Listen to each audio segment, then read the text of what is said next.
Баршаңызға қайырлы күн достар, сіздермен Азиза, менің каналыма қош келдіңіздер, және де қазақша контентті каналдың дамуына өз үлестеріңізді қосып, каналыма жазылып, лайк баса кетіңіздер.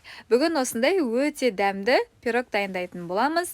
Ол үшін бізге ыдысымызға 4 жұмыртқамызды салып, оның үстіне қантымызды саламыз да, жақсылап миксердің көмегімен 2 есе ұлғайғанша араластырып алатын боламыз. Содан соң оның үстіне сұйық майымызды құямыз, және де алдын ала електен өткізілген ұнымыз бен қопсқышымызды 2 немесе 3 бөлікке бөліп салып араластыратын боламыз. Бірден салып жүруге болмайды, өйткені пирогымыз көтерілмей қалады. Сол себепті 2 немесе 3 бөлікке бөліп салып араластырыңыздар. Сол кезде пирогыңыз өте дәмді және де керемет болып көтеріліп шығатын болады. Неге осындай масса шығуы керек, енді оны өзіңіздің қалаған формаңызға салып пісіре берсеңіздер болады. Мен осындай формаға салып пісіретін боламын. Форма өз қалауыңызша. Енді оны алдын ала қызып тұрған пеште 180 градуста 30-35 минут аралығында пісіріп алатын боламыз. Ол сіздердің пештеріңізге байланысты әрине.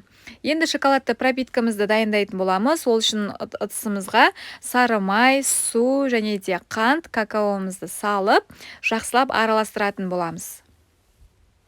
Ешқандай да қайнатпаймыз, жай ғана ол ерісе болғаны ертіп аламыз да, оны міндетті түрде суытып, суығаннан кейін барып құятын боламыз. Енді піскен пирогымызды осылай формасынан шығарып алатын боламыз.